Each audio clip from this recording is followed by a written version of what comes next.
Mesdames et messieurs, nous allons écouter un peu aujourd'hui l'actualité ivoirienne. Qu'est-ce qui se passe actuellement en Côte d'Ivoire?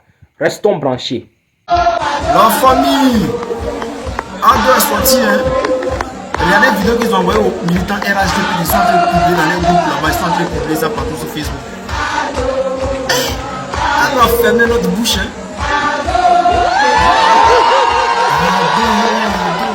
Il est sorti. Ouais, la famille.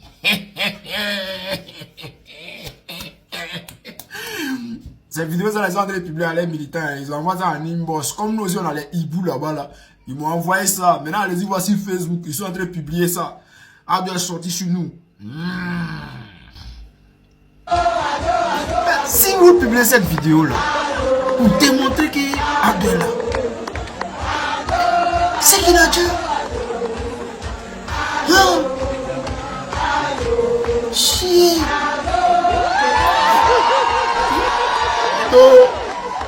Tu t'en vas, frère, ne nous oublie pas.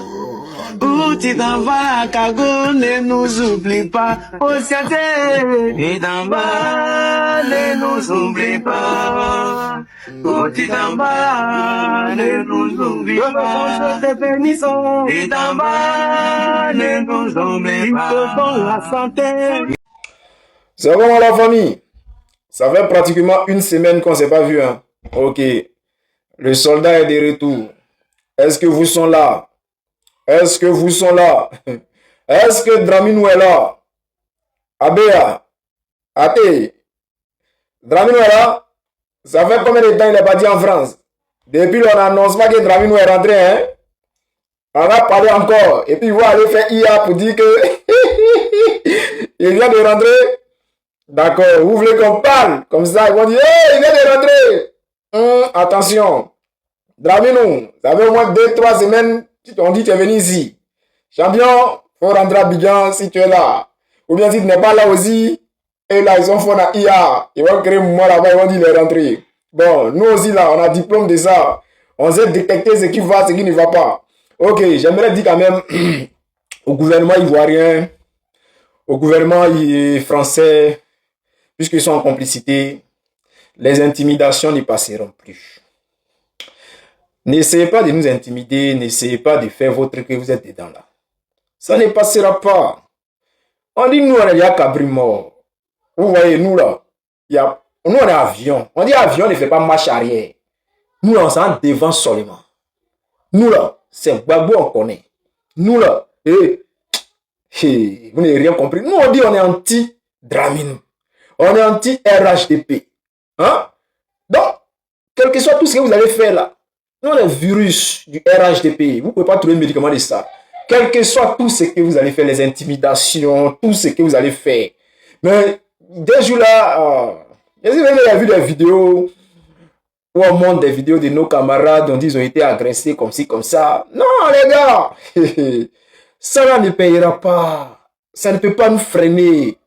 Aïe. Ça ne peut pas nous freiner. Allez-y sortir sur nos camarades pour dire, il faut parler en voix, vous allez les filmer là. Ça ne passera pas. Ça ne peut pas nous stopper dans notre élan. On est parti comme ça. Donc c'est pour cela que je vous demande là. Draminou est là. En tout cas, moi, ça va chez moi. Je me porte bien, je suis de retour. Je vous bats beaucoup des jours là. Est-ce que vous êtes prêts? La machine sera relancée.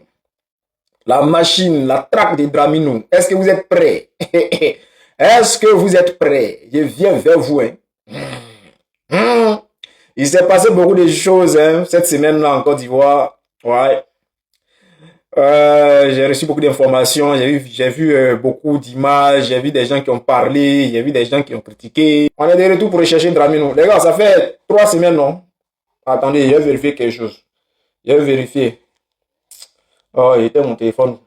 Sinon, j'allais vérifier. Quand Draman est parti en France, ça fait 2 semaines maintenant, mais ce n'est pas normal. En plus, Macron, selon les informations, Macron même n'était pas en France. Il est parti en France, ça c'est pourquoi. Qu'est-ce qui se passe? Et moi, à partir de demain, il a commencé à appeler dans les hôpitaux. Hein?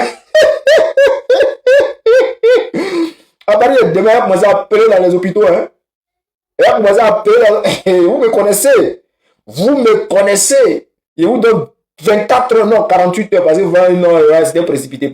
Vous êtes trop dangereux. Si je dis 24 heures, vous êtes capable de faire IA. Vous avez 48 heures pour ramener Dramini en Côte d'Ivoire. Vous avez 48 heures. Si dans 48 heures, Dramini, on ne voit pas avion, si Tamak vous dit, oh, Dramini, il est rentré. Voilà, je commence par l'hôpital américain. Il y a tellement les accélérés, non. Il a donné tout le nom de Dramani parce qu'il porte toujours son nom, Dramani Ouattara. Donc j'ai demandé après mon nom, d'après Brigoudi. J'ai demandé après lui, c'est mon nom, il s'appelle Alassane Dramani Ouattara. Il est très malade. Il vient pour prendre ses nouvelles. Il a fait ça, hein. Après l'hôpital américain, chose américain de Paris là. Je vais appeler également l'hôpital militaire là. J'ai appelé partout, hein. Vous me connaissez même. Est-ce que vous me connaissez?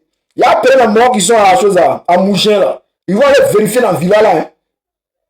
Et vous me connaissez même. Les morts qui sont à Mougin là, il y a les appelés, ils vont aller vérifier dans la villa à Mougin là. Ils vont aller vérifier pour voir si Draman est là. Et vous avez intérêt. Vous donne 48 heures. Si on n'a pas vu Draman encore, je vois là. C'est qu'il y a ça là. À Doufou là. Ouais. Par exemple, c'est camouflage. On dit comme ça que Draman est parti en France. Bon, les morts sont là-bas, ils jettent le pays dans un moment sous crocor. Bon, on prend une image, on nous montre, vous là, votre président, il est parti en France. Hein. Tout le monde est gamé en même temps. Bon, il est en France. Et puis les gars sont là tranquillement en Côte d'Ivoire. Ils sont dans les histoires de je ne sais pas quoi. Hey!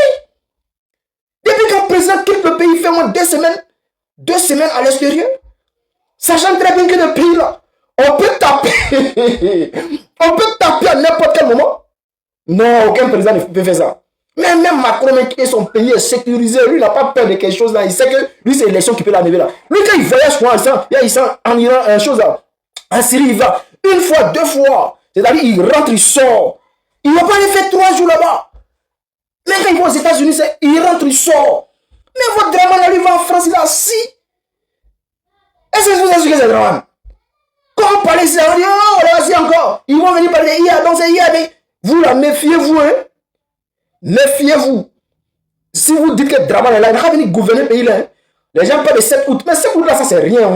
On peut fabriquer vidéo. On dit c'est Draman qui est en train de parler là. Ça c'est rien. Encore, bon, on le voit en direct. Non, bon. Quand on va parler de silicone, on dit non, que ouais, quand tu viens encore parler de silicone. Donc on laisse faire le silicone là même. On dit, bon, il est là non. Quelqu'un a qu'à tirer sa joie à vérifier quelque chose.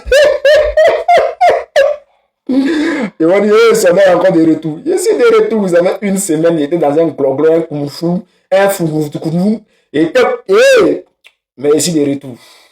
Dès que si le net là, ici dans ma cuisine, la cuisine du bonheur, ici là, tous ces cuisines. Ça vous fait mal, hein?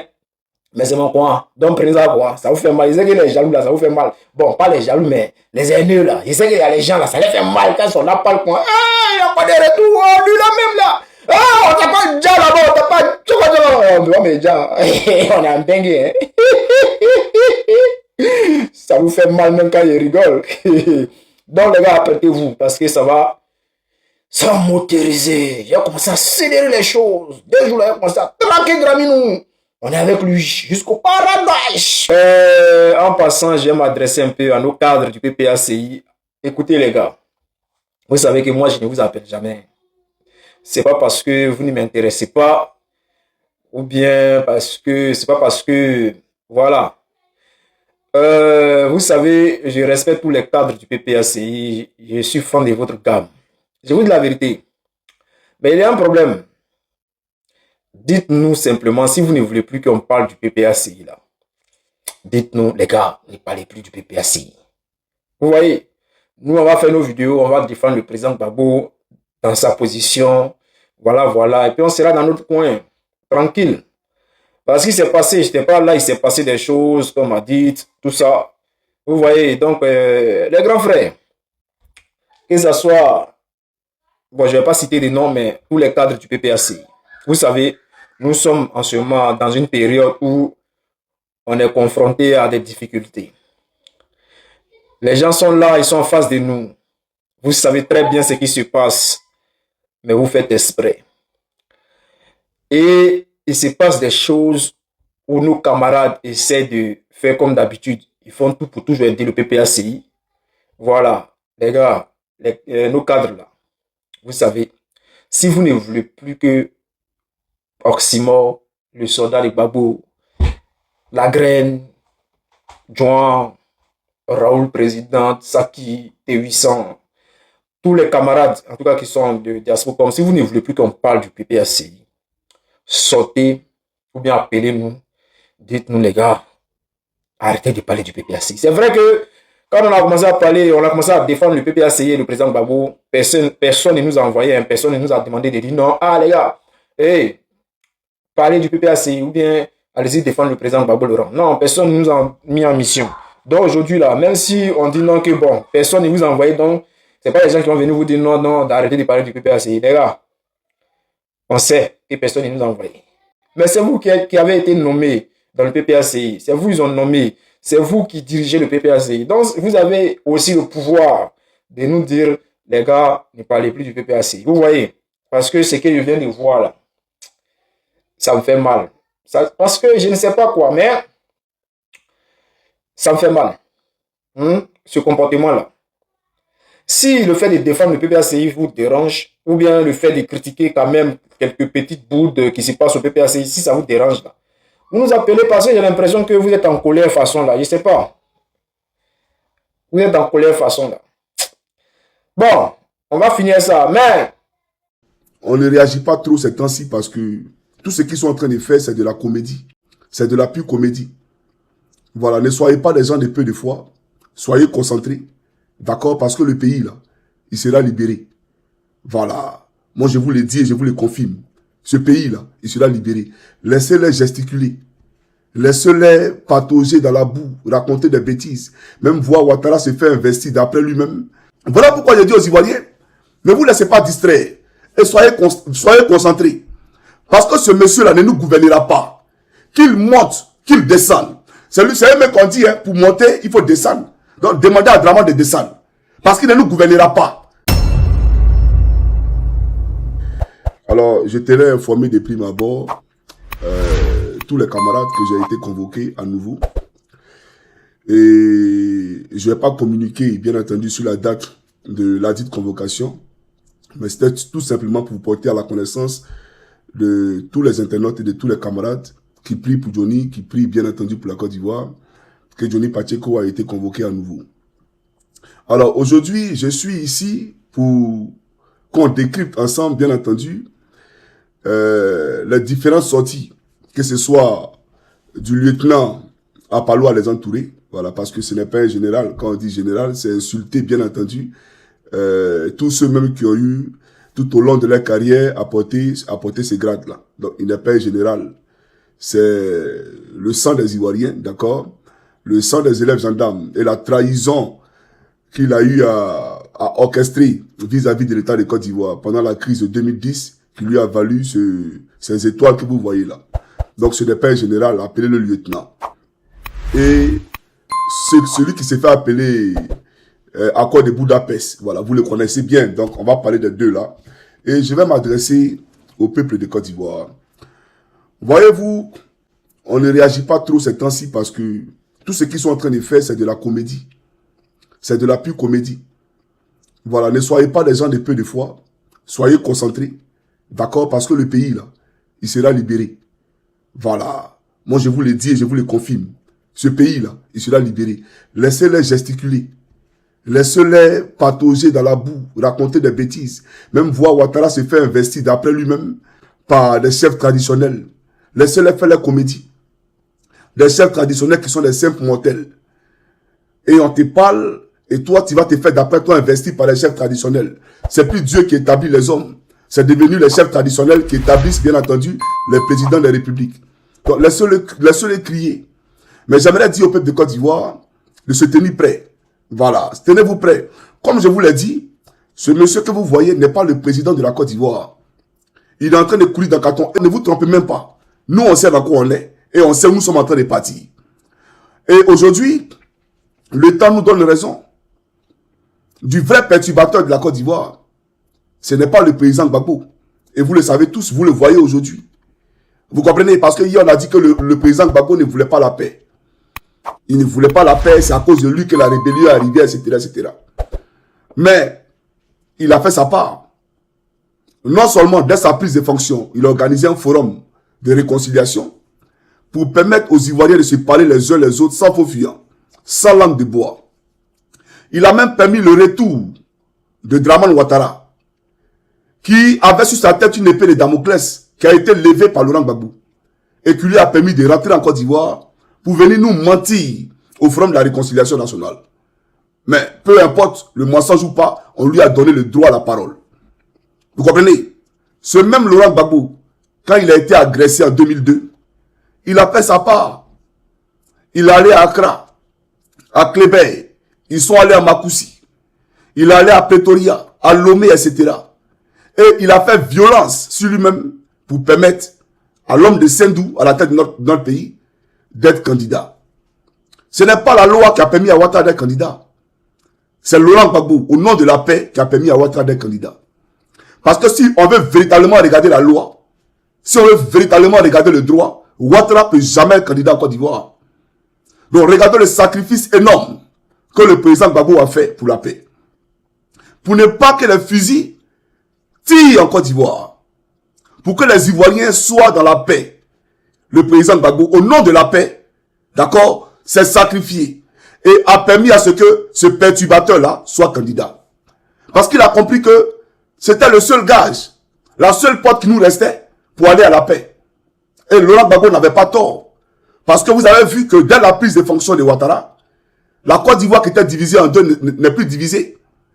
Les rebelles qui revendiquaient un certain nombre de droits d'après eux se sont volatilisés.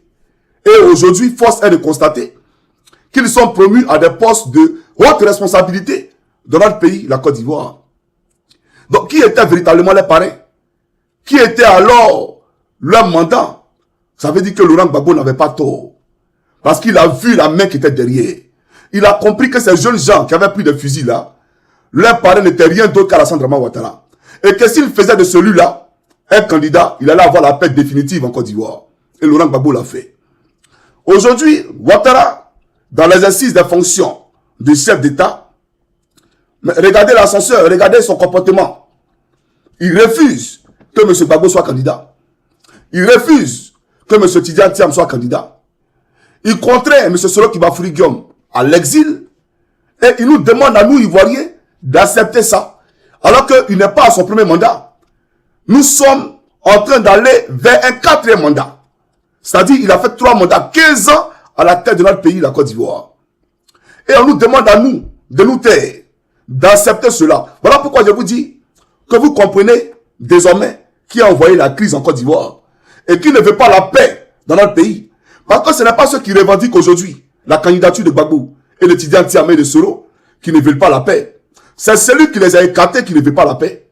Parce que si véritablement il était attaché à la paix, si véritablement il symbolisait la paix, il allait permettre à chaque acteur de tous les partis politiques de candidater et les Ivoiriens libres à eux de choisir qui ils veulent. Vous comprenez? Mais il ne veut pas cela. Et on prend un procureur, on menace les gens. On prend un Apollo qui a oublié qu'il était gendarme, qui est devenu un politicien. Vous comprenez? Voilà pourquoi je dis aux Ivoiriens, ne vous laissez pas distraire et soyez concentrés. Parce que ce monsieur-là ne nous gouvernera pas. Qu'il monte, qu'il descende. C'est lui, c'est un mec qu'on dit, hein, pour monter, il faut descendre. Donc demandez à Dramane de descendre. Parce qu'il ne nous gouvernera pas. Vous comprenez? Qu'il pleuve ou qu'il neige en Côte d'Ivoire, il ne nous gouvernera pas. J'aimerais que les Ivoiriens le comprennent. Vous comprenez? Regardez les pays du Moyen-Orient, du Proche-Orient, du Moyen-Orient. Voilà des pays qui ont acquis leur indépendance en 1975. C'est-à-dire 15 ans après l'obtention, d'accord, ou l'acquisition de notre indépendance en Côte d'Ivoire. C'est-à-dire qu'on a eu l'indépendance en 1960. D'accord? Mais eux, 15 ans après nous, mais aujourd'hui, tous les Ivoiriens, pour paraître sur les réseaux sociaux, d'accord, pour se donner de la contenance, affluent vers ces pays du Proche-Orient et du Moyen-Orient. Matin, midi, soir, ils sont à Dubaï. Matin, midi, soir, ils sont à Dubaï. Alors que quand la Côte d'Ivoire connaissait son premier miracle ivoirien, Dubaï était un espace désertique. Il n'y avait même pas d'habitation là-bas. Vous comprenez? Mais aujourd'hui, regardez à quel niveau ils sont. Et nous sommes encore à la traîne. Alors qu'on ne peut même pas comparer le sous-sol que Dieu nous a donné à leur sous-sol. On ne peut même pas comparer la richesse que Dieu nous a donnée à leur richesse. Nous avons tout pour notre émancipation. Qu'est-ce que nous n'avons pas, nous? On nous parle de gisement baleine. C'est pas gisement baleine, c'est Alévin baleine. C'est Alévin que vous avez trouvé. Mais si vous dites gisement baleine, c'est là trouver du pétrole, mais ça ne reflète pas le vécu des Ivoiriens. Donc c'est l'Alévin que vous avez trouvé dans nos eaux là-bas. Donc j'aimerais dire aux Ivoiriens, voilà comment nous sommes à la traîne. Voilà comment nous sommes en retard. À l'époque, nos parents allaient en France, aux États-Unis, tout frais payé par l'État. D'accord? Pour étudier et pour revenir mettre leur potentiel à la disposition, d'accord, de l'État de Côte d'Ivoire. À l'époque, Houphouët-Boigny a compris que l'éducation était plus que primordiale. Il nous a envoyé des professeurs béninois. Moi-même, j'ai été enseigné par des professeurs béninois. Ils nous ont enseigné de façon à ce que nous aussi, on puisse avoir des professeurs. Aujourd'hui, la Côte d'Ivoire, c'est professeurs. Vous comprenez? Mais à l'époque, on allait en France pas pour y rester. On allait en France pour revenir dans notre pays et pour se mettre, bien entendu, à la disposition de l'État de Côte d'Ivoire.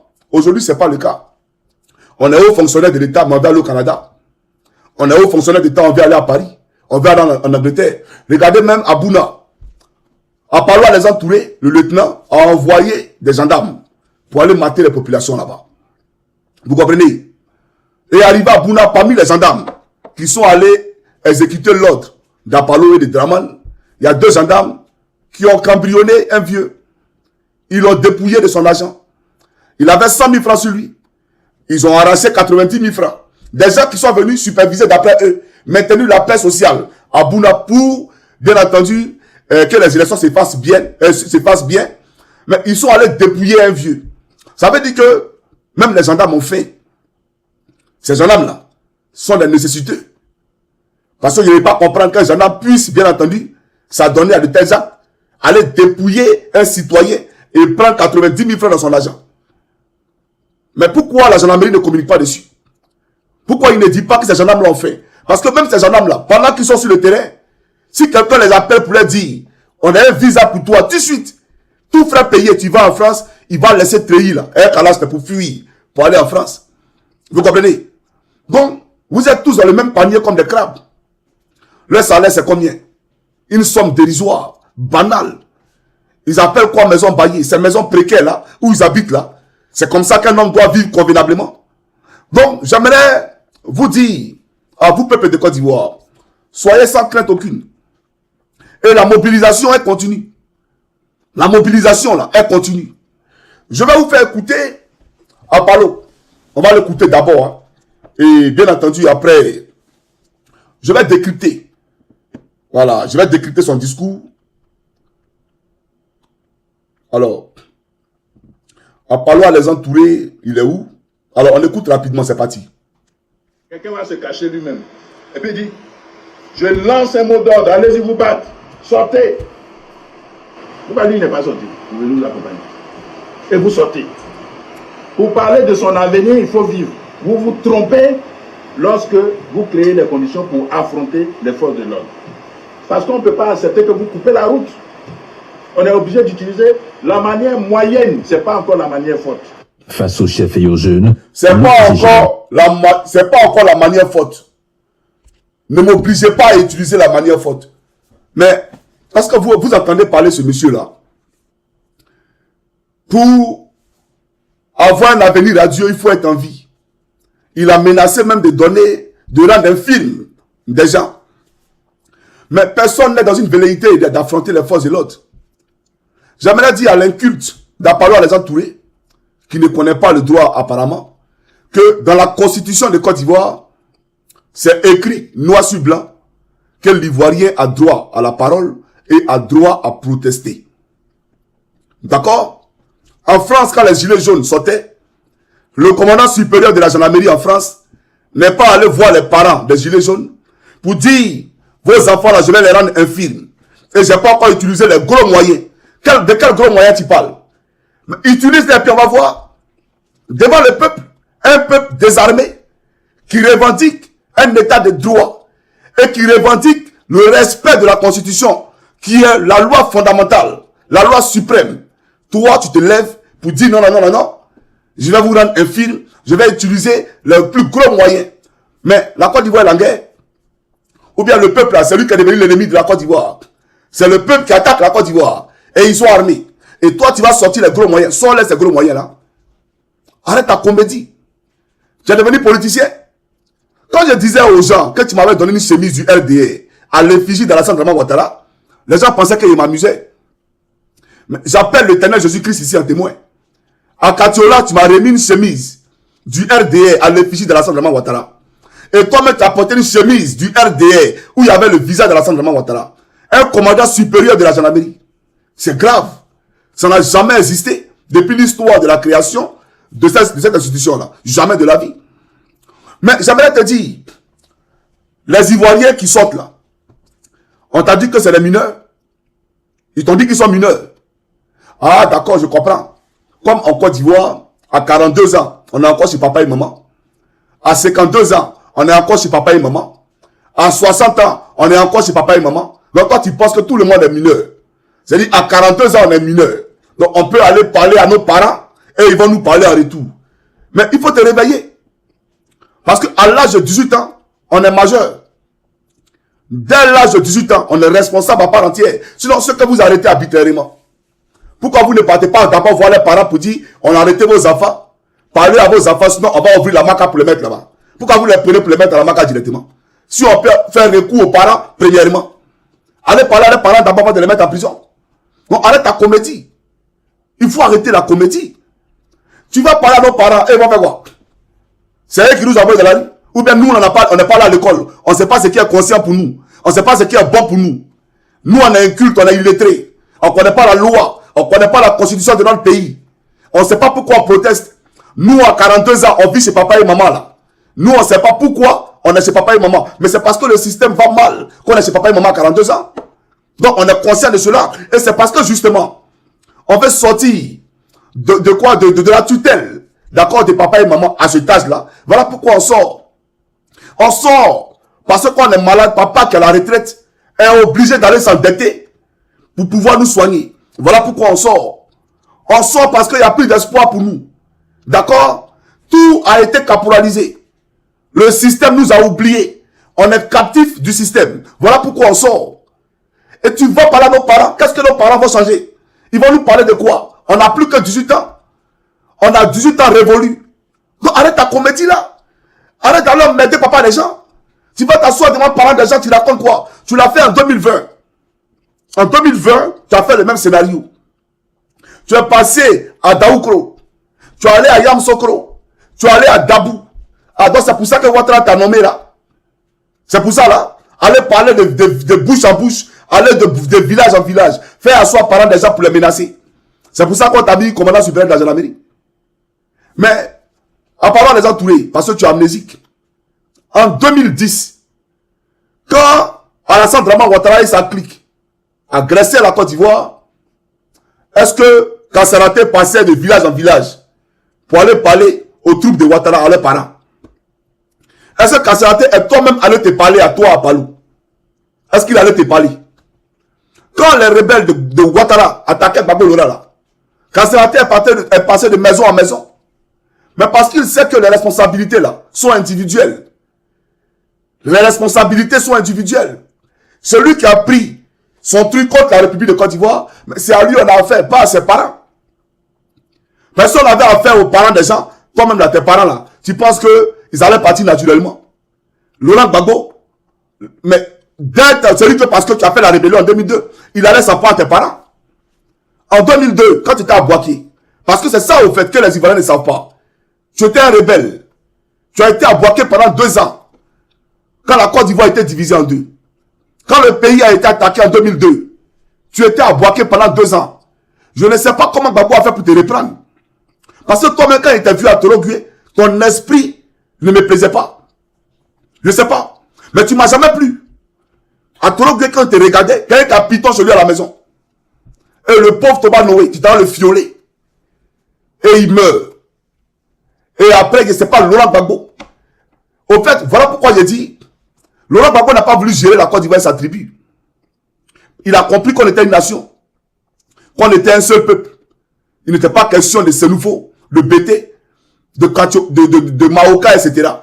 Le président Gbagbo savait que nous étions un seul peuple. Voilà pourquoi, après la mort de Thomas Noé, qui était ébrié Parce qu'il n'était pas bêté Toba Noé. Mais il était à la tête de l'école de gendarmerie de Torogui. Laurent Gbagbo a permis cela. Mais sous Ouattara, on ne peut pas être en dehors du... C'est-à-dire que d'être nordiste, il n'y a jamais quelqu'un qui a été commandant supérieur ou commandant école d'une école de gendarmerie en Côte d'Ivoire. Depuis la prise de fonction de Ouattara. Que des nordistes qui se succèdent à la tête des commandements. Que des nordistes qui se succèdent à la tête des commandements. C'est pareil dans le commissariat. Pareil dans l'armée. Mais Laurent Gbagbo ne l'a pas fait. Laurent Gbagbo a permis à tous les fils de Côte d'Ivoire d'avoir les chances. A permis à des ébriers, à des atiers, si vous voulez, des djoulas. Mais c'est pas une ethnie, mais on va vous appeler comme ça. Il a permis à tous ceux-là d'avoir des commandements. La preuve, après la mort de Toba Noé, toi, à Palo, tu as été promu à la tête de l'école de gendarmerie de Torogui. Et pourtant, tu ne venais pas de Gagnoua. Et pourtant, tu ne venais pas de Ouagayo. Et pourtant, tu ne venais pas de Guibéroua, ou de Saïwa, ou d'Issia, ou de Soubré, ou de Dalois. Mais Laurent Gbagbo a permis à ce que tu sois commandant supérieur de la gendarmerie. Mais dis-nous, depuis que Ouattara est au pouvoir, donnez-nous la liste de tous les commandants supérieurs, que des nordistes. Que des nordistes. Donc, l'exclusion, là, c'est vous qui la pratiquez. D'accord? Celui qui a pensé à la Côte d'Ivoire cosmopolite, la Côte d'Ivoire plurielle, la Côte d'Ivoire unie, là, s'appelle Laurent Gbagbo. Et ça, tu peux le lui concéder. Mais malgré que Laurent Gbagbo a eu confiance en toi, qui t'a donné ta chance et ta place, tu as fait quoi? Tu l'as poignardé dans le dos en livrant le corps des gendarmeries à la rébellion. Tu comprends ou pas? Mais nos parents à qui tu parles dans les villages là, regarde même où nos parents habitent, regarde les maisons. Tu n'as pas honte? Toi, tu peux dormir dans la maison comme ça là. Il fait chaud, tout est vétuste.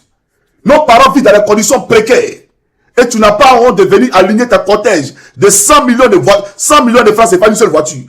Et toi seul, toi, tu es commandant supérieur, tu as cortège. Et tu vas insulter la misère, la pauvreté de nos parents. C'est tout ça normal? Si vraiment tu avais un cœur, tu aurais pensé premièrement à leurs conditions de vie, avant de parler de leurs enfants. Tu aurais te demandé pourquoi ils vivent comme ça. Voilà un homme normal. Un homme qui a un cœur. Voilà sur quoi tu devais réfléchir d'abord. Mais tu viens, tu les menaces. 15 ans après avoir pris le pouvoir. Regarde les conditions de vie. Regarde ces jeunes gens. Des jeunes gens qui sont là à errer dans la rue comme des chiens. On dirait qu'ils n'ont pas de lendemain. Qui n'ont pas de parents. Tu trouves ça normal? Que les Ivoiriens se pavent dans les rues parce qu'il n'y a pas de travail. Il n'y a rien à faire pour eux. Leur avenir a été compromis. Voilà le vrai débat. Mais tu vas t'asseoir là-bas, tu racontes quoi à qui? Est-ce qu'à nos parents, tu as expliqué que tu es un rebelle? Faut leur expliquer ça. Comment tu as vendu le coin des gendarmeries de Torogui? Explique ça aux parents et puis on va se comprendre. Tu as compris? Mais tu es surexcité quand il s'agit d'Alassane Dramane Ouattara. Tu es surexcité. Même quand je défendais ici M. Diaby Lassiné, tu m'as appelé au téléphone pour me dire de penser à ma poche, de penser à moi, de laisser M. Diaby et ses problèmes. Tu vois, j'ai compris que tu es un faux et qu'il n'y a que l'argent qui t'intéresse. L'argent qui t'intéresse. À l'époque, j'ai vu une injustice. Je l'ai dénoncé. Et j'ai dit que j'ai quitté ce navire de corrompus, de RDR. C'est vous qui avez envoyé Soro Jean-Baptiste pour venir me demander pardon. Mais moi, j'y étais pas avec le cœur parce que je vous connaissais. Si on est capable de livrer M. Diaby à l'avenir populaire, l'insulter copieusement, je comprends que là-bas, là, chacun cherche sa vie. Chacun cherche son gagne-pain. C'est pas la nation que tout le monde regarde. Tu comprends ou pas? Donc, tu es un hypocrite. C'est ça la réalité. Mais je vais te faire écouter ici une vidéo. Et on va bien entendu, je vais poursuivre la locution. Voilà. Alors, chers Ivoiriens et chers Africains, je vais ici vous présenter, avant de vous présenter la vidéo, on va écouter ce dernier là encore. Suivez. Et pour la loi. C'est lui qui est là. Hein? Cette devise-là qui nous conseille tous les jours que nous ne nous appartenons pas à nous-mêmes, même pas à notre famille, dès que nous portons la tenue de la gendarmerie nationale. Si nous oublions ce que nous sommes, nous allons tous les jours dévier. Les tentations sont moultes, nombreuses, à n'en point finir. Tentation de corruption, tentation de violence, tentation d'abus, ainsi de suite. Mais nous devons nous rappeler que nous, en tant que corps d'élite, nous avons l'obligation de maintenir cette étiquette qui nous a été flanquée, qui a été flanquée à nos anciens. Et nous devons l'entretenir, voire l'améliorer. Mais ce n'est pas en posant des actes de nature à créer. Voilà. Donc, c'est toi qui as dit, hein. Là tu parlais aux officiers supérieurs de la gendarmerie. Ce que tu as dit là, on va voir, puisque lui tu parles, voilà pourquoi souvent je parle et puis je dis, le respect de la loi n'a pas commencé sous Alassane Dramane Ouattara. C'est depuis Gbagbo là, même Oufoué, que vous deviez commencer à respecter la loi. Parce que M. Laurent Gbagbo n'a pas pris de fusil face à Oufoué Boigny. Le président Gbagbo n'a pas pris de fusil face à Henri Konan Bédié. Il n'a pas pris de fusil face à Guéhi Robert. Ce que vous faites là, nous, ça nous fait rire. Parce que c'est comme si nous n'avons jamais affronté l'armée. Et nous, on n'est pas dans une position d'aller affronter l'armée. Nous, on demande à ce que le droit soit respecté. On demande à ce que tous ceux qui doivent être candidats le soient. C'est tout ce qu'on demande. Ne nous parlez pas de justice. Parce qu'il n'y a pas de justice en Côte d'Ivoire.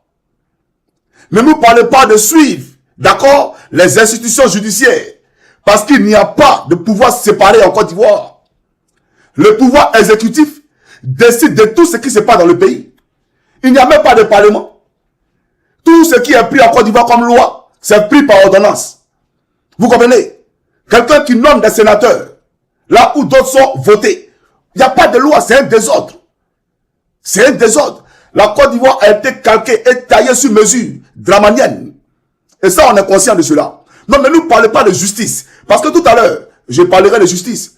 Et j'aimerais dire par ricochet que j'ai un message de la part de l'Éternel via le prophète Elipada à Simon et Yves Gbagbo. Donc, je ferai une vidéo spéciale aujourd'hui même pour lui porter son message. Mais, chers amis, on va écouter ici, d'accord, quelqu'un. Voilà. Et on va faire une lecture comparative entre ce qu'il dit et ce qu'Apollo Alexandre Touré, le lieutenant, a dit. Voilà. Alors, je vais chercher la vidéo très rapidement. Et après, je poursuivrai, bien entendu, mon allocution. Alors, un instant, s'il vous plaît. Suivez, c'est parti. Il y a l'émission qu'on va faire. Il y a le collègue aussi, qui a parlé, un gendarme. Il nous a vraiment été d'un grand support. Il nous a arrangé et nous avons du matériel là-bas pour combattre. Donc, vous voyez que les gens ne sont pas nos ennemis. Il y a le commandant qui sait Mamadou. Allez, voilà. Alors, il y a le capitaine Bouman. Il faut qu'elle s'en. On attend à Séguéla. Il y a le lieutenant. Voilà. Voilà. Donc ici, Ouattao parlait de toi. Et tout le monde connaît Ouattao. C'était un chef de guerre qui a fait la rébellion et qui avait son QG à Bouaké. Et pendant la crise post-électorale, il est descendu avec les rebelles pour attaquer la Côte d'Ivoire. Ouattao nous dit que tu as livré le corps des gendarmeries à la rébellion et tu leur as donné de l'armement pour pouvoir combattre la République. Toi, tout à l'heure, tu parlais des gendarmes, non? On est pour la patrie, il ne faut pas faillir à la mission de la gendarmerie, etc., etc. Toi, tu as fait quoi? Toi, tu as fait quoi? Et quand tu as fait ça, là, quand c'est la allé parler à ta maman, quand c'est la allé parler à ton papa, il allait voir tes grands-papas dans leur village là-bas pour leur parler. Et c'est toi, matin, midi, soir, tu emmerdes les gens. Tu viens, d'accord, empiéter sur la quiétude des gens. Pour raconter quoi? On te parle de notre élection, toi, tu viens nous parler de quoi? Mais dis aux gens de voter à Alassane Ouattara qui est ici. Il faut leur dire, votez à Alassane Ouattara qui est ici. Moi, j'ai pitié de toi et pour toi. Parce que je me demande ce que tu vas devenir plus tard. Parce que je laisserai le peuple te juger. Le peuple de Côte d'Ivoire, là, c'est ce peuple-là qui va te juger. Ce que je te dis là, est-ce que tu comprends? Tu penses que tu vas devenir éternel, ou tu es éternel. Il y a eu des généraux avant toi. T'as compris?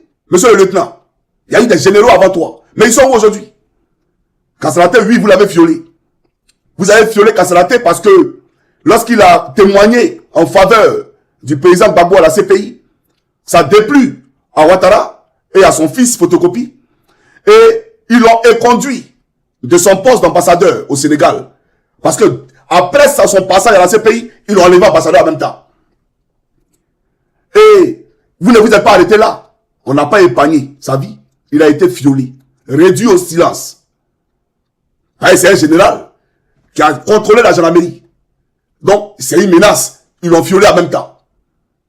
Voilà la réalité.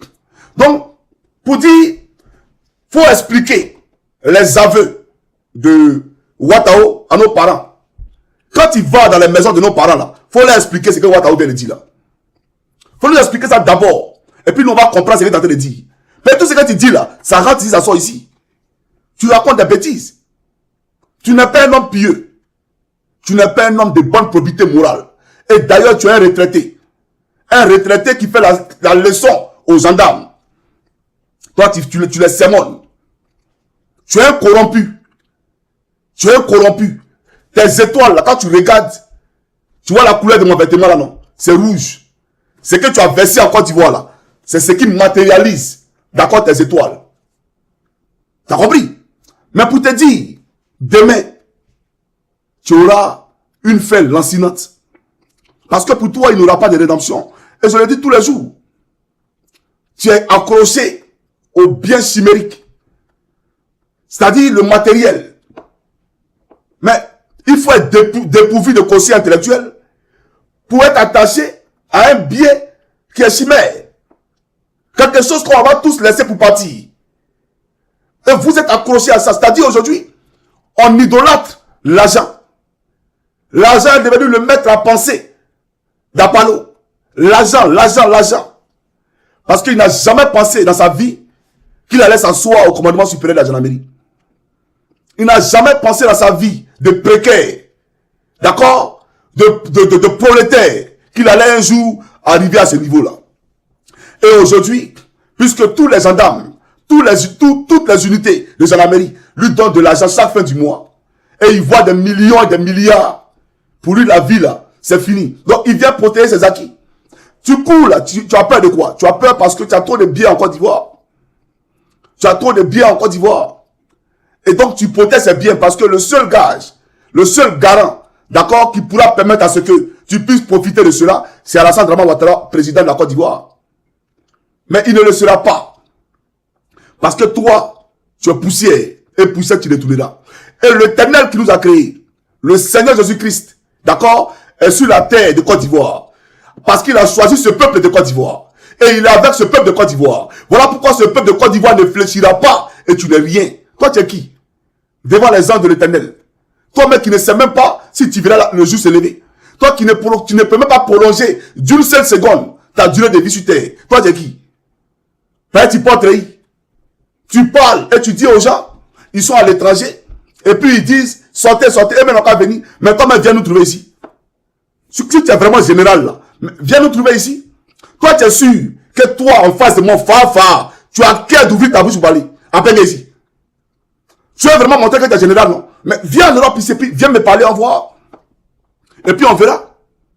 La Côte d'Ivoire est un état de dictature. Alassane Ouattara est un despote. Tu as compris ou pas? Et les Ivoiriens sont en train de protester pour faire rétablir l'ordre constitutionnel et l'état de droit en Côte d'Ivoire. Parce qu'il n'y a plus de gendarmerie. La gendarmerie elle-même torture. La gendarmerie elle-même a créé, c'est-à-dire un camp de concentration à Sobroko, avec le lieutenant Soumou à sa tête. D'accord? Donc, qu'est-ce que les Ivoiriens ont à retenir ou à entendre de potable de cette gendarmerie-là? Une gendarmerie qui travaille avec des titos, des accagoulés. Un commandant supérieur de la gendarmerie qui a une mission souterraine, une mission parallèle à celle qui lui a été confiée par la gendarmerie, qui donne des ordres pour qu'on parte exécuter de simples citoyens qui n'ont que demander à vivre. Toi, tu es un modèle, tu n'es pas un modèle pour quelqu'un. Donc, les Ivoiriens n'ont rien à attendre de toi et n'espèrent rien de toi. Il faut que tu le retiennes.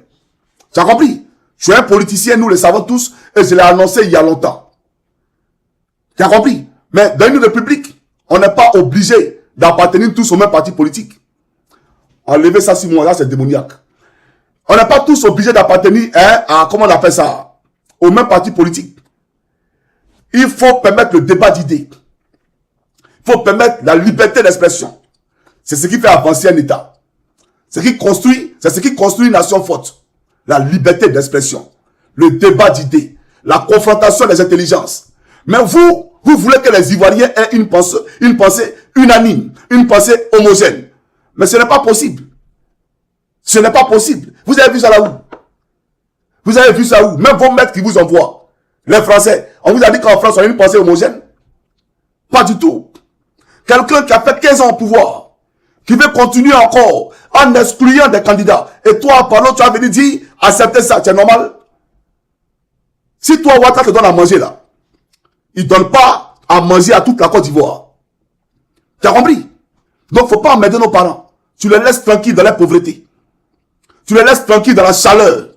Parce que normalement, dans un état de droit, dans un pays où il fait chaud comme ça, toutes les maisons de Côte d'Ivoire devaient être aérées. Toutes les maisons de Côte d'Ivoire devaient être climatisées. Donc, le coût de l'électricité là ne devait pas être exorbitant en Côte d'Ivoire. Ça devrait être un coût qui pouvait être amorti par le peuple de Côte d'Ivoire. D'accord? Mais un état où vous ne vous occupez de personne, ce que tu vas voir là, les Ivoiriens qui sont dans les rues là, il y a un programme social pour eux. Il y a une prise en charge effective de l'état de Côte d'Ivoire pour ces gens-là. Des gens qui sont oubliés, vous dans votre portefeuille, c'est payer les fonctionnaires. Une fois les fonctionnaires sont payés, le reste on s'en fout. Et puis vous partez, le reste vous partez les parler pourquoi? Parce que depuis que vous êtes au pouvoir, vous vous en foutez de la vie. Ils vivent ou ils vivent pas, ou comment ils mangent ou comment ils mangent pas, c'est pas un problème. Vous vous moquez d'eux. Maintenant aujourd'hui, vous partez les parler de quoi? Pendant les 15 ans de pouvoir de Ouattara, comment ils ont mangé là? Vous pouvez nous expliquer? Comment ils ont fait pour soigner les enfants? Vous êtes au courant de ça? Comment ils ont fait pour scolariser les enfants? Vous êtes au courant de ça? Les gens que vous avez oubliés, et aujourd'hui vous venez vous rappeler d'eux parce qu'il y a une élection, il ne faut pas y avoir sortir, il ne faut pas arrêter ça. Hein. Vous avez compris? De toute façon, vous les avez mis au tiroir là. Et vous avez cadenassé le tiroir. Et vous avez fermé le tiroir. Laissez-les là-bas. Allez parler à vos fonctionnaires que vous payez là. C'est eux que vous prenez en compte. Le reste là, laissez-les tranquilles. Vous avez compris?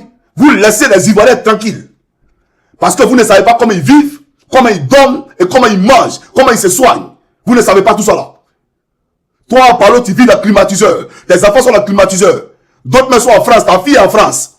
Tu as compris? Tu as acheté une maison pour ta fille en France. Elle vit dans sa propre maison à elle. Tu peux expliquer ça aux gens? Il faut arrêter ça. Hein? Il ne faut pas embêter les gens. Et tu ne pourras pas freiner cet élan de libération de la Côte d'Ivoire. Ce vent qui est en train de souffler pour un renouveau de notre pays, tu ne pourras pas le freiner. Il faut que tu le comprennes. Toi, le corrompu. Si tu es corrompu, tous les Ivoiriens ne sont pas corrompus. Tu as compris? Dramane ne s'occupe de personne. Et votre avancée dont vous parlez là, parlez-nous de l'avancée. On a construit la tour F. On a construit la tour F. Tout ça pour paraître. Mais la tour F là, montrez-nous un seul Ivoirien qui peut louer un local à l'intérieur pour en faire son bureau. Montrez-moi un seul Ivoirien qui peut louer un appartement ou un local à l'intérieur de cette tour pour en faire son bureau. Montrez-nous. Montrez-nous les Ivoiriens qui ont les entreprises en Côte d'Ivoire qui embauchent les frères Ivoiriens. Montrez-les nous. Montrez-nous les grands groupes hôteliers occupés par les Ivoiriens en Côte d'Ivoire. Mais au contraire, si on a un hôtel comme le Quai 19, c'est occupé par qui? Belmont Dogo. On vole l'argent du pays pour s'enrichir personnellement. Mais eux, les Ivoiriens eux-mêmes, on fait quoi? Les Libanais ont le monopole de l'économie de notre pays. Les Ivoiriens sont les plus grands oubliés. Aujourd'hui, le Libanais est devenu l'autochtone en Côte d'Ivoire. Il n'y a pas un Libanais qui est malheureux dans notre pays. Attends, dans la Côte d'Ivoire, là, elle a une terre qui peut permettre à toute une communauté d'être heureux. D'accord? Mais nous, là, nous-mêmes Ivoiriens, on est ici, on n'est pas heureux. Mais eux, la communauté, elle est heureuse. Mais nous, on n'est pas heureux. Pourtant, c'est notre pays. Donc, leur secret pour devenir heureux en terre ivoirienne, là, montrez-nous. Pour que les Ivoiriens puissent aussi épouser ce secret-là, embrasser ce secret-là. C'est le même qu'on souhaite pour la Côte d'Ivoire. Donc, ne vous moquez pas des gens, ne vous foutez pas des gens. On met goudron ici, on fait ici. Et on voit un Ouattara, il s'en va à chose à Daloa. J'ai fait autoroute, Yamoussoukro Daloa. Et je vois des gens qui applaudissent. C'est incroyable. C'est incroyable. Mais, Alassane Draman Ouattara, franchement, je pense qu'il n'était pas chauffeur de taxi à Manhattan. Il était un SDF à Manhattan. Parce qu'en réalité, c'est quoi la route? Vous savez ce qu'on appelle la route? Mais avant de parler de l'autoroute Yamoussoukro et Daloa, parle-nous du pont à péage que tu as mis là-bas là. Le pont à péage que tu as mis là-bas là, dans la pauvreté des gens, la misère des gens. Parce que les transporteurs là, Quand ils prennent nos parents de Daloa jusqu'à Abidjan, le coût du transport devient cher. Pourquoi? Parce qu'ils doivent payer des péages. Des nombreux péages là qui payent, c'est les pauvres Ivoiriens. Pourtant, ils sont laissés pour compte, ils sont oubliés. Aucune prise en charge sociale vis-à-vis d'eux de ta politique. Personne n'est payé en Côte d'Ivoire, en dehors de tes fonctionnaires. Mais eux encore, dans la misère de vie là, c'est eux qui doivent payer les péages de tous les transporteurs. Parce qu'ils n'ont pas d'autre choix que d'aller visiter les parents. Ils n'ont pas d'autre choix que de voyager. Le péage que tu as mis à Boisflé là, entre Boisflé et Daloa, on peut en parler, Draman. Viens qu'on en parle. Autoroute c'est quoi? Autoroute c'est quoi? À cause d'autoroute. Et je vois des gens. Donc toi tu penses que la Côte d'Ivoire dans ta route autour de toi. C'est toi qui dois te lever le matin, je mets autoroute ici. Je dois te lever ici et mettre temps ici. Mais non, ce n'est pas de ton ressort. Ce n'est pas de ton ressort. Tu comprends? C'est comme si toi aujourd'hui tu dois décider de la vie ou de la mort de quelqu'un dans le pays. Si toi tu es content que les gens ont la route. Si tu n'es pas content, ils n'ont pas de route. Toi tu te crois où? Tu vis à quelle époque? Sur quelle planète? Tu vis sur quelle planète? Respectez l'intelligence des gens. Hein. J'aimerais vous le dire. Et par rapport à ce chapitre-là, j'aimerais dire à Patrick Kachi que je te répondrai. Parce qu'il y a vu ta vidéo. Je vais répondre à cette vidéo-là. Parce que voilà des gens qui disent qu'ils ont fait Harvard et qui ont une mentalité préhistorique. Une mentalité archaïque. Même les premiers hommes ne réfléchissaient pas comme vous. Les premiers hommes qui ne sont pas allés à l'école là, et ils ne réfléchissaient pas comme vous. Ils réfléchissaient mieux que vous. Parce que eux à l'époque, ils n'avaient pas de gratte-ciel. Ils n'avaient rien. Mais malgré cela, ils arrivaient à se défendre. D'accord? Des animaux sauvages. Ils arrivaient à se défendre de la neige, de la pluie, etc. Vous comprenez? C'est parce que dans les crânes là, c'était rempli.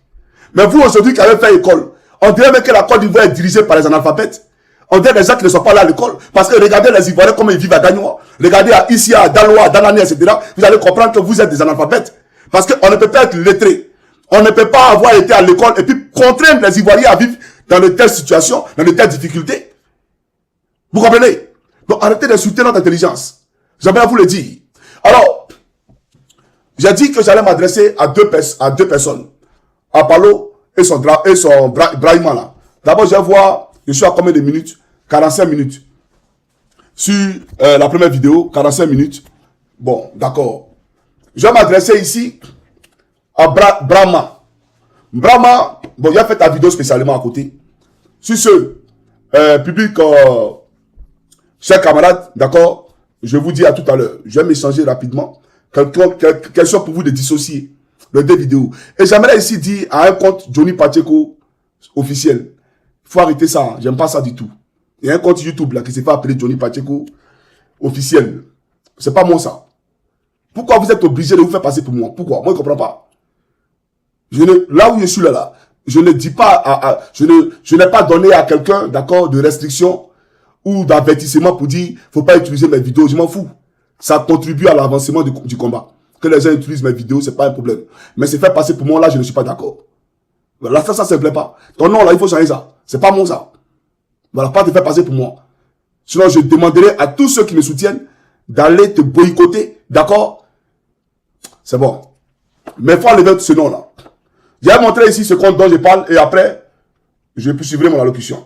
Alors, c'est ce compte là. Où Johnny Pacheco ici là, que vous voyez ici là. Avec le drapeau orange blanc vert là. Ce compte là, il n'est pas de moi. Je vois que tu as téléchargé toutes mes anciennes vidéos, que tu les publies là-bas. Il n'y a pas de problème. Mais le nom là, il faut changer ça. Et c'est pas moi. Voilà, j'aimerais préciser ça. Que Dieu vous bénisse. Je vais m'adresser tout à l'heure à Brahma ou bien c'est pas quoi là. Je vais m'adresser à lui.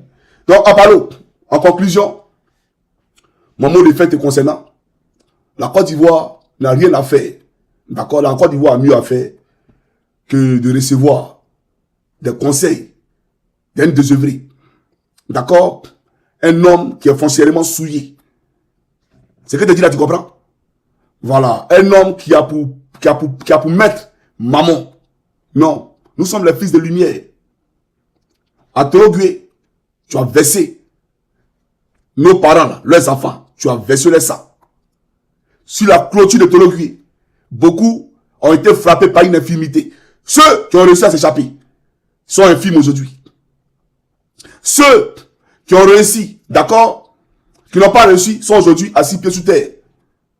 Tu comprends ce que je te dis? C'est ton œuvre. Toi et Kone Souna. Konesuna, c'est toi-même qui l'a traîné dedans parce que c'est un monsieur pour qui il y a profondément de respect. Konesuna. J'ai profondément de respect pour lui. C'est un instructeur hors pair qui nous a appris des valeurs. C'est un vrai militaire. Mais tu l'as souillé. Parce que Konesuna en 2002, là, il a fait reculer les rebelles. À Bandoukou. Konesuna. C'est quand il s'est collé à Apalo. D'accord, sous le commandement d'Apalo, que les rebelles sont rentrés à Torogui. Donc j'ai profondément de respect pour Konesuna. Que tu as souillé. Tu comprends ou pas? Toi, tu n'es pas un gendarme. Et tu n'as jamais été un gendarme. Tu as compris? J'espère que le président Gbagbo Laurent, du plus profond de ses entrailles, trouvera une force pour te pardonner. Mais elle te dit une chose. Il y a l'Éternel qui t'attend là-haut. Ah oui. Ton cortège là. J'espère que tu iras avec ce cortège là-haut. Pour te présenter à notre Créateur. Mais notre pays sera libéré. Et tu ne pourras rien changer. Ton arsenal dont tu parles, la manière forte que tu veux déployer là, on attend ça à Palou. Tu vas déployer la manière forte. Ce cas de figure là, on l'a déjà vu. On l'a vu sous Guéhi. On l'a vu à Madagascar. On l'a vu au Népal. Au fait, le peuple de Côte d'Ivoire, c'est un peuple que Ouattara a endormi pendant 15 ans. Vous voyez pourquoi? Vous voyez, certains pensent que la révolution est en train de traîner. Vous savez pourquoi? Je vais vous expliquer. Les gens ont créé des véhicules d'intoxication, des véhicules pour endormir le peuple. Et ces différents véhicules-là sont l'AFTV, NCI, et j'en passe. Là-bas, on a fait la promotion du n'importe quoi. La promotion des bêtises. Vous le savez très bien. Il se passe quoi? Mon compte TikTok. Bon, bref. On a fait la promotion des bêtises. Là-bas. Pendant des années et des années. Pendant 15 ans. Alors que, rappelez-vous bien, les Ivoiriens étaient un peuple très mobilisé au temps de Gbagbo. Un peuple qui était aguerri. Un peuple qui était tout le temps dans les rues. Au premier coup de sifflet, tout le monde était dans les rues. Quand Blé Goudé avait encore toutes ses facultés en place, d'accord, ce peuple-là le suivait sans raison gardée. Parce qu'on avait en nous la fibre patriotique, d'accord, qui scintillait. Mais depuis Ouattara est venu là, regardez vous-même. Ce vaillant peuple-là, qui a fait reculer l'armée française, aujourd'hui, c'est les bad buzz. Ils ont créé les influenceurs, les influenceuses. On fait la promotion de tout ce qui est inutile en Côte d'Ivoire. Voir les différents canaux qu'eux-mêmes ils ont créés. Il faut prier, peuple de Côte d'Ivoire. Priez pour être désengouté. Priez l'Éternel. Et soyez toujours mobilisés. Par tout ce que vous êtes en train de voir, où on permet à une partie de la population de manifester, parce qu'ils sont pro-Ouattara, et l'autre, on envoie l'armée pour aller les mater, parce que eux, ils sont de l'opposition. Voilà la réalité en Côte d'Ivoire.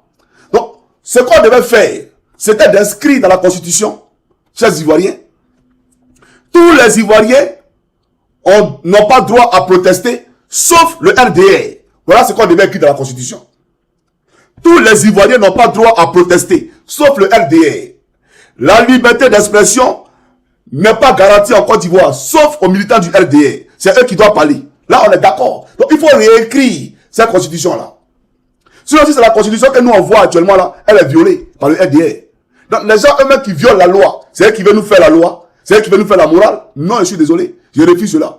Donc, Apalo, il faut arrêter ça. On s'en fout de ça là. Ce que tu racontes, c'est des bêtises. Et je salue la clairvoyance du peuple qui a barré ton cortège.